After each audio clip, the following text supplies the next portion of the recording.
آج اگر کوئی غیر مسلم پوچھتا ہے کہ تمہارے پاس کیا دلیل ہے کہ یہ اللہ کا کلام ہے، ہم اسے کہتے ہیں بتاؤ قرآن مجید کی جو عربی ہے نا، یہ 1400 سال پرانی زبان ہے. اللہ نے اس قرآن کی حفاظت کے لیے صرف حافظوں کو پیدا نہیں کیا بلکہ اس زبان کو محفوظ کر دیا جس زبان میں یہ قرآن نازل ہوا ہے. آج سے 1400 سال پہلے کی کوئی زبان اب محفوظ نہیں ہے. ایک انگریز نے یہ بات لکھی ہے، بڑی خاندانی بات، اس کو نوٹ کر لیں. اس نے یہ کہا ہے، گورے کی بات ہے، مجھے موقع ملا میں اس کا حوالہ پیش کروں گا، کہ اگر کوئی شخص یہ چاہتا ہے کہ لوگ اس کی تحقیق سے 1000 سال بعد بھی اس طرح فائدہ اٹھائیں جیسے آج اٹھا رہے ہیں، تو وہ کتاب اگر لکھنا چاہتا ہے تو ایسی کتاب میں اس کے لیے عربی کے علاوہ اس کے پاس کوئی آپشن نہیں ہے. یعنی آپ یہ چاہتے ہیں نا کہ آپ کی کتاب 1000 سال بعد بھی لوگ سمجھیں، تو عربی زبان کے علاوہ کسی اور کتاب میں آپ کسی اور زبان میں آپ ایسی کتاب نہیں لکھ سکتے. دنیا کی واحد زبان ہے جو دوسرے زبانوں سے الفاظ لینے کے بجائے اپنے الفاظ دوسری زبانوں کو ادھار دے رہی ہے. وہی الفاظ استعمال ہو رہے ہیں. 1400 سال پہلے، بلکہ اس سے بھی پہلے، عربی میں پانی کو ماں کہا جاتا تھا. آج بھی کیا کہا جاتا ہے؟ ماں.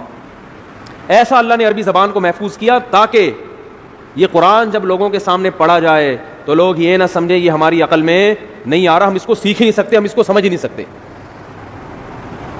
اور دوسری بات، عربی زبان میں بھی مشکل زبان بھی ہے، آسان زبان بھی ہے، لیکن قرآن کی زبان اللہ نے بے انتہا آسان بنائی ہے. میں عجیب بات آپ کو بتاؤں، ہم جب مدرسوں میں عربی گرامر سیکھتے ہیں نا، عربی زبان سیکھتے ہیں، بس آگے عربی میں ہوتا ہے، تو عربی زبان سیکھنے کے بعد سب سے پہلے جو کتاب ہمیں سمجھ میں آتی ہے وہ قرآن. حدیث تھوڑی اور مشکل، اور فقہ کی کتابیں اور مشکل، عربی ادب اور مشکل. یعنی آپ اگر کوئی زبان سیکھیں نا تو بہت آسان کتابیں آپ کی سمجھ میں سب سے پہلے آئیں گی نا. ارے آپ نے انگلش سیکھی، ابھی تازہ سیکھی ہے، تو انگلش کی جو پہلی کتاب ہے وہ تو سمجھ میں آئے گی، دوسری جماعت کی کتاب آسانی سے سمجھ میں نہیں آئے گی، کیونکہ آپ نے جمعہ 8 دن تو ابھی انگلش سیکھی ہے آپ نے. تو سب سے آسان کتاب سمجھ میں آ جائے گی آپ کے. تو قرآن اتنی آسان عربی ہے قرآن مجید کی کہ عربی سیکھنے والا طالب علم سب سے پہلے کون سی چیز سیکھتا ہے، کون سی کتاب سمجھتا ہے؟ قرآن مجید. کتنا آسان.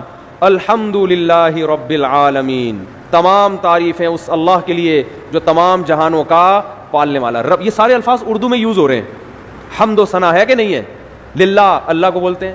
رب العالمین، رب عالمین کا معنی سارے جہاں. الرحمن، بڑا مہربان. الرحیم، بہت رحم کرنے والا. رحمان رحیم اردو میں استعمال ہو رہے کہ نہیں ہو رہے؟ بہت ساری زبانوں میں استعمال ہو رہے ہیں یہ.